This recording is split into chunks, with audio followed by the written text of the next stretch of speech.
साल था 1984। प्रधानमंत्री इंदिरा गांधी जी ने विंग कमांडर राकेश शर्मा से पूछा, ऊपर से भारत कैसा दिखता है? उन्होंने जवाब दिया था, सारे जहां से अच्छा।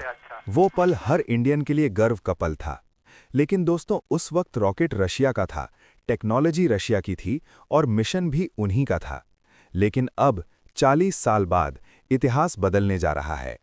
इस बार रॉकेट भी अपना होगा, टेक्नोलॉजी भी अपनी होगी और स्पेस में जाने वाले एस्ट्रोनॉट्स भी अपने होंगे। नमस्कार दोस्तों, स्वागत है आपका ग्रीन नेस्ट फैक्ट्स में। आज हम डीप डाइव करेंगे मिशन गगनयान में।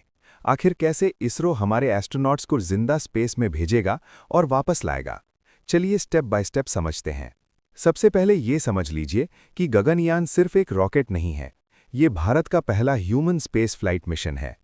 इसरो का टारगेट सिंपल लेकिन बेहद मुश्किल है। हमें 3 एस्ट्रोनॉट्स, जिन्हें हम व्योमोनॉट्स कहेंगे, उन्हें धरती से 400 किलोमीटर ऊपर लो अर्थ ऑर्बिट में भेजना है। वहां वो 3 दिन तक रहेंगे और फिर उन्हें सही सलामत वापस समुद्र में लैंड कराना है। अगर भारत ये कर लेता है तो हम दुनिया की चौथी कंट्री बन जाएंगे, यूएसए, रशिया और चाइना के बाद, जो इंसान को स्पेस में भेज सकती है। ये कोई छोटी बात नहीं है। अब सवाल ये है कि उन्हें ऊपर लेके कौन जाएगा।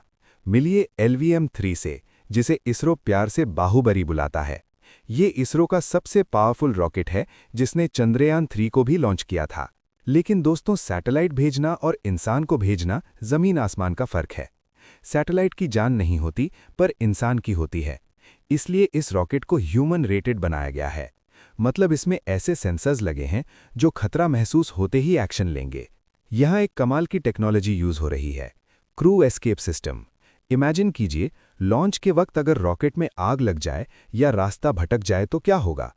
ये सिस्टम एस्ट्रोनॉट्स वाले कैप्सूल को रॉकेट से तुरंत अलग कर देगा और उन्हें सेफ दूर ले जाकर समुद्र में गिरा देगा। बिल्कुल वैसे ही जैसे फाइटर जेट्स में इजेक्शन सीट होती है। इसरो इसका सफल टेस्ट पहले ही कर चुका है।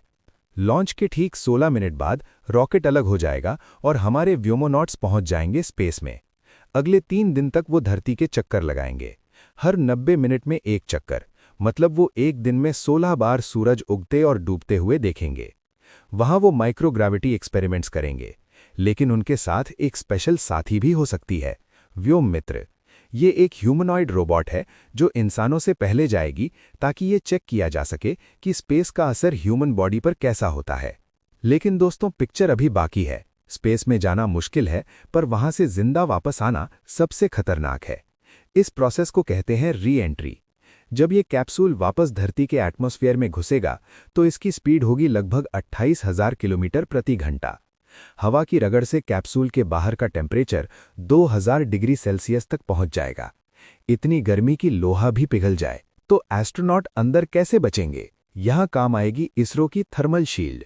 ये कैप्सूल के ऊपर लगी एक खास परत है जो खुद जल जाएगी, लेकिन अंदर की गर्मी को बढ़ने नहीं देगी। ये वो वक्त होता है जब कुछ मिनट्स के लिए कनेक्शन भी टूट जाता है, सांसें थमी रहती हैं। जैसे ही कैप्सूल हवा में नीचे आएगा, उसकी स्पीड कम करने के लिए बड़े बड़े पैराशूट्स खुलेंगे और फाइनली स्प्लैश डाउन। अरेबियन सी में ये कैप्सूल गिरेगा, जहां इंडियन नेवी की बोट्स पहले से तैयार होंगी उन्हें रेस्क्यू करने के लिए। गगनयान मिशन सफल होने का मतलब है कि भारत अब स्पेस सुपर पावर बन चुका है। इसके बाद हमारा अगला कदम होगा अपना खुद का स्पेस स्टेशन बनाना। आपको क्या लगता है, क्या हम फ्यूचर में मार्स पर भी इंडियंस को भेज पाएंगे?